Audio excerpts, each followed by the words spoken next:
Bonsoir, bienvenue. Un conseil extraordinaire des ministres a eu lieu aujourd'hui au palais présidentiel. Des dossiers urgents dans la gestion des affaires de l'État ont été examinés au cours de ce conseil extraordinaire présidé par le chef de l'État, le président Alassane Ouattara.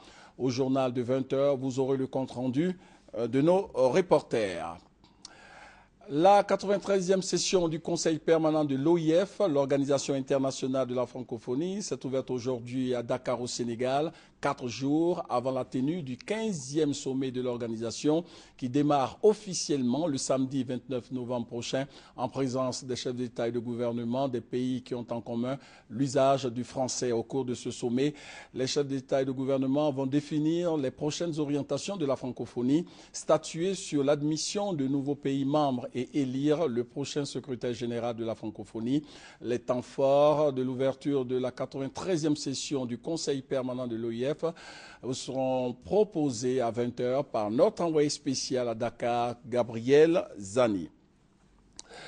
Depuis hier, Abidjan est la capitale africaine des technologies de l'information et de la communication. La capitale économique de la Côte d'Ivoire abrite la première édition d'Africa Web Festival, une plateforme d'échange sur le numérique. Ouvert hier lundi, les réflexions de ce rendez-vous panafricain du web planchent sur la nécessité pour les pays africains de négocier leur passage de l'analogie au numérique. Et l'un des temps forts de ce salon international Africa Web Festival a été un panel au cours duquel des personnes ressources ont ressorti l'importance de la migration de l'analogie vers le numérique. Des précisions vous seront données au journal de 20 h.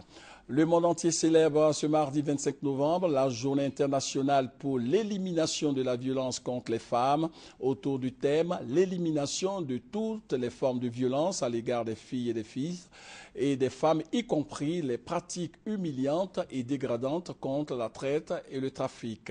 Quelques exemples. En Côte d'Ivoire, plus de 2 viols et 3 incidents de violence domestique sont enregistrés par jour. Aux États-Unis, une femme est battue par son partenaire toutes les 15 secondes. En Afrique du Sud, une femme est violée toutes les 23 secondes. Au Bangladesh, près de la moitié des femmes ont subi des abus physiques de la part de leur conjoint. Vous aurez un message de sensibilisation du gouvernement ivoirien. En Tunisie, un deuxième tour de l'élection présidentielle aura lieu avant la fin de l'année. Béji Caïd Essebsi est arrivé en tête avec 39,46% des suffrages devant le président sortant, Monsef Marzouki, 33,43%. Ce sera donc un duel plus serré que prévu. L'actualité internationale des brèves en images, première escale, la France. Visite du pape François à Strasbourg, quelques heures seulement en France, le temps de prononcer 2 discours au Parlement européen et au Conseil de l'Europe.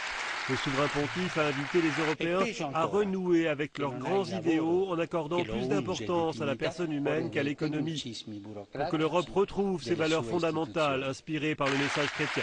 Le pape François a notamment évoqué la souffrance des jeunes chômeurs et des migrants clandestins. Rendons-nous maintenant aux États-Unis où la mort de Michael Brown, un noir tué par la police, continue de provoquer la colère. Des images pour en témoigner. Ils crient leur colère et s'en prennent à la police. Ceux-là utilisent même des armes à feu. Lundi soir, Ferguson s'est à nouveau embrasé, comme en août dernier lorsque cette petite ville du Missouri a été le théâtre de violentes manifestations. Des émeutes raciales provoquées par la mort de Michael Brown, un jeune noir tué par la police. 3 mois après, ce sont les mêmes scènes. La colère ressurgit après le non-lieu prononcé en faveur du policier blanc qui avait tiré. L'homme a toujours affirmé avoir agi en état de légitime défense. After their exhaustive review of the evidence, the grand jury deliberated over 2 days, making their final decision. They determined that no probable cause exists to file any charge against Officer Wilson. À l'annonce de cette décision, la mère de Michael Brown s'effondre. Malgré tout, elle lance un appel au calme, tout comme Barack Obama. Mais les manifestants y restent sourds. La police et la garde nationale venus en renfort essuient des jets de pierre et des tirs d'armes à feu. La réplique se fait à coups de gaz lacrymogène, de coups de matraque et de grenades aveuglantes. Une trentaine de manifestants est arrêtée. I didn't see a lot of peaceful protests out there tonight, and I'm disappointed about that. I'm not saying there weren't folks out there that were out there for the right reason. I'm not saying that wasn't the case, but I am saying that unfortunately this spun out of control. Pour l'heure, aucune victime à déplorer, ni d'un côté ni de l'autre. De Seattle à Chicago, plusieurs milliers de personnes sont descendues dans les rues des grandes villes américaines. Des manifestations dans le calme pour protester contre le non-lieu et dénoncer le racisme. On se retrouve à 20 h pour le point complet de l'actualité.